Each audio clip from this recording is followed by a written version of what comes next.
وہ لوگ جن کا سماج میں کوئی مقام ہی نہیں ہے.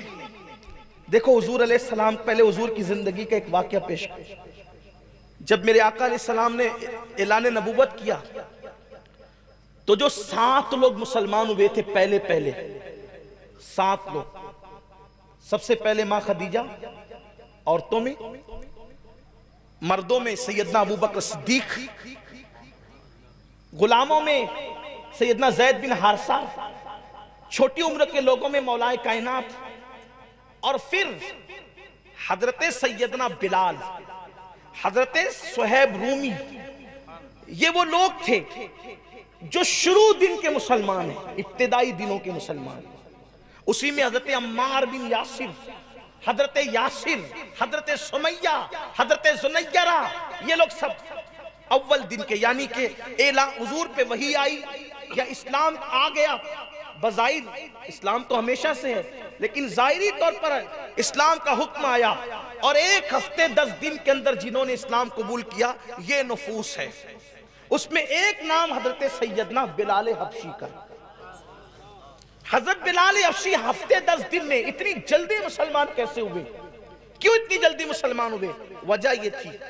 مسلمان ہونے کی وجہ دیکھو، جو ہمارے اندر نہیں ہے، یہی بار بار رونا چاہتا ہوں کہ جو ہمارے اندر نہیں ہے. اصل اسلام کی تعلیم کتابوں میں محدود، اصل اسلام پر عمل کرنے والے قبروں میں، اسلام کتابوں میں، اسلام پہ عمل کرنے والے قبروں میں، اور آج ہم نمائش کرتے ہوئے نظر آ رہے ہیں. خدا کے لیے دین کی طرف آئیے، اسلام کی روحانیت کی طرف آئیے، اسلام کے اصل ہدف کی طرف آئیے، اسلام کے اصل مقصد کی طرف آئیے. سیدنا بلال حبشی مسلمان کیوں ہوئے؟ ابھی حضور نے نبوت کا اعلان نہیں کیا. بلال حبشی غلام تھے، یہ آپ سب کو پتا ہے. ان کا مالک ان سے رات دن کام لیتا تھا. ایک دن بلال بیمار ہو گئے، اور بیماری کے عالم میں رات کو کام کرتے جاتے تھے اور روتے جاتے تھے. اللہ کے حبیب علیہ السلام کعبے کے طواف کے لیے جا رہے تھے یا طواف کر کے نکل رہے تھے. دیکھا کہ کوئی رونے والا رو رہا ہے. حضور علیہ السلام کی یہ عادت تھی کہ کسی کی آنکھ میں کبھی آنسو نہیں دیکھ سکتے تھے، کسی کو کبھی بے چین نہیں دیکھ سکتے تھے. ہاں یہی تو بات ہے کہ ہمارے نبی کسی کی آنکھوں میں آنسو نہیں دیکھ سکتے تھے، اور آج ہم لوگوں کی آنکھوں میں آنسو ہی ڈال رہے ہیں. حضور لوگوں کو بے چین نہیں دیکھ سکتے تھے، ہم لوگوں کو بے چین ہی کر رہے ہیں، لوگوں کو بے قرار ہی کر رہے ہیں، لوگوں کو ستا ہی رہے ہیں. میرے آقا علیہ السلام نے دیکھا کسی کے رونے کی آواز آ رہی ہے. حضور رک گئے. رکنے کے بعد پوچھا کون ہو؟ بلال. کیوں رو رہے ہو؟ کہا کہ بخار ہے اور میں بیٹھ بھی نہیں سکتا، میں نے کھانا بھی نہیں کھایا ہے، میرے مالک نے مجھ پہ اتنا کام لاد دیا ہے کہ اب میں اتنا کام نہیں کر سکتا. لیکن جب وہ صبح کو آئے گا اور وہ دیکھے گا کہ میں نے کام نہیں کیا تو وہ مجھ پر چابک برسائے گا، میری بیماری کا، میری فاقہ کشی کا خیال نہیں کرے گا. میرے آقا علیہ السلام نے فرمایا جاؤ تم سو جاؤ. انہوں نے کہا اگر میں سو جاؤں گا اے اجنبی جوان، اگر میں سو جاؤں گا تو پھر میرا کام کون کرے گا؟ اللہ کے حبیب علیہ السلام نے فرمایا تیرا کام آج کی رات میں کروں گا. اور اس کے بعد پوری رات بلال کے حصے کا کام مصطفیٰ جان رحمت کرتے رہے. میرے آقا پوری رات کام کرتے رہے اور صبح کو جانے لگے. وہ فرمایا کہ اچھا میں چلتا ہوں، میں کل پھر آؤں گا اور تمہارے حصے کا کام کر دوں گا، اور جب ضرورت پڑے مجھے بلا لیا کرنا، میں تمہاری مدد کے لیے حاضر ہوں. بلال نے پوچھا یہاں تو لوگ ننگے ہو کے کعبے کا طواف کرتے ہیں، یہاں تو لوگوں میں انسانیت نہیں ہے، یہاں کے لوگوں کے اندر کسی سے ہمدردی نہیں ہے، کسی سے پیار نہیں ہے، یہاں کے انسان درندوں سے بدتر ہے.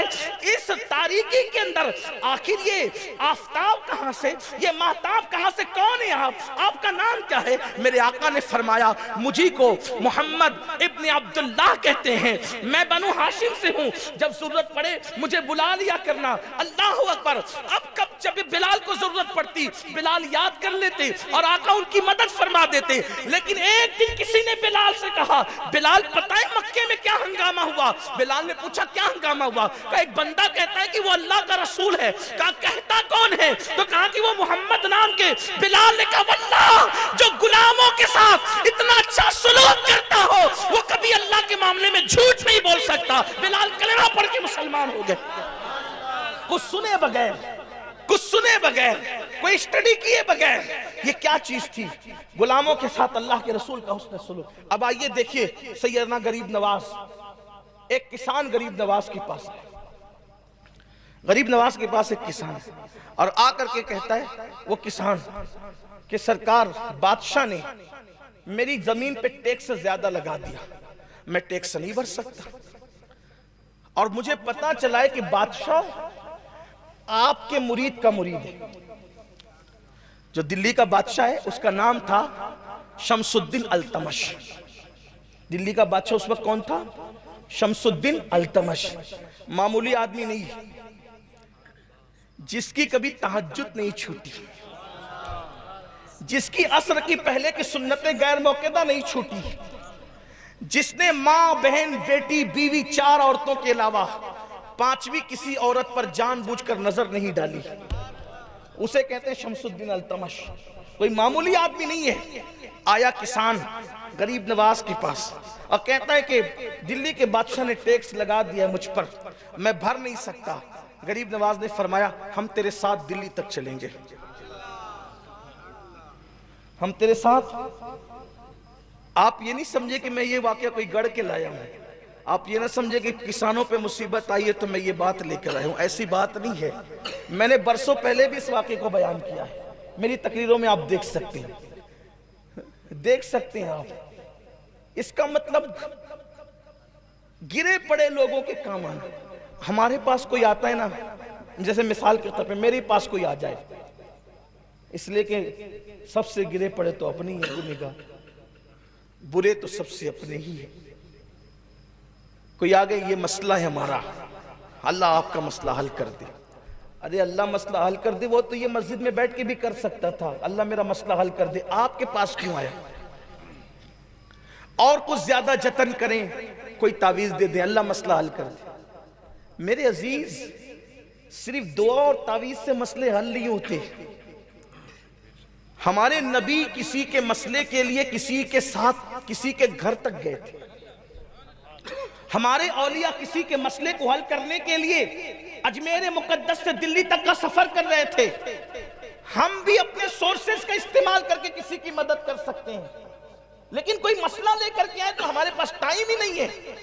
ٹائم ہے ہمارے پاس، لیکن ٹائم کس لیے؟ واٹس ایپ کے لیے ہے، فیس بک کے لیے ہے، غیبتوں کے لیے، چگلیوں کے لیے، نفرتوں کے لیے ہے، عداوتوں کے لیے ہے، فتنوں کے لیے ہے۔ اچھائی کے لیے ہمارے پاس ٹائم نہیں ہے۔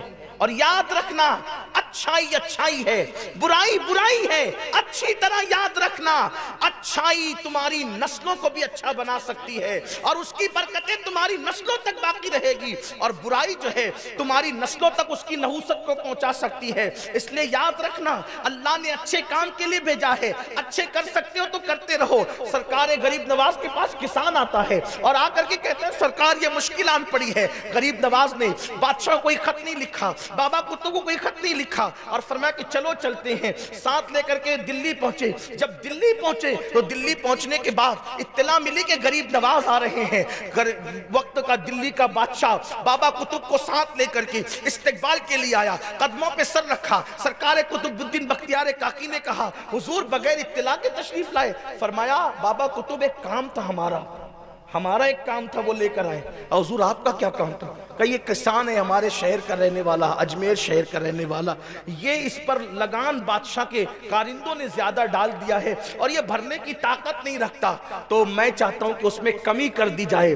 بابا کتب نے بادشاہ کی طرف دیکھا، بادشاہ نے کہا حضور مجھے اس کا علم نہ تھا، یہ سپاہیوں کی غلطی سے ہو گیا، لیکن حضور اگر آپ کو ایک خط لکھ کر کے دے دیتے تو خط پر بھی کام ہو جاتا، چٹھی پر بھی کام ہو جاتا، آپ کا نام یہ کسان لے کر آتا تو آپ کے نام پر بھی کام ہو جاتا۔ آپ نے فرمایا میں جانتا ہوں چٹھی پر بھی کام ہو سکتا تھا، خط پر بھی کام ہو سکتا تھا، میرے نام پہ بھی کام ہو سکتا تھا، لیکن ایک غریب کے ساتھ اس کا کام بنانے کے لیے جو میں قدم قدم چل کے آیا، مجھے یہ ثواب کب ملتا، یہ اجر کب ملتا؟ اس لیے کہ مصطفیٰ جان رحمت نے ارشاد فرمایا اگر کوئی کسی کی حاجت کو پورا کرنے کے لیے ایک قدم چلتا ہے تو اللہ اس کو مسجد نبوی میں 2 مہینے تک اعتکاف کرنے سے زیادہ ثواب عطا فرماتا۔ مجھے یہ اجر کب ملتا؟ یہ تھی اپنے بزرگوں کی فکر۔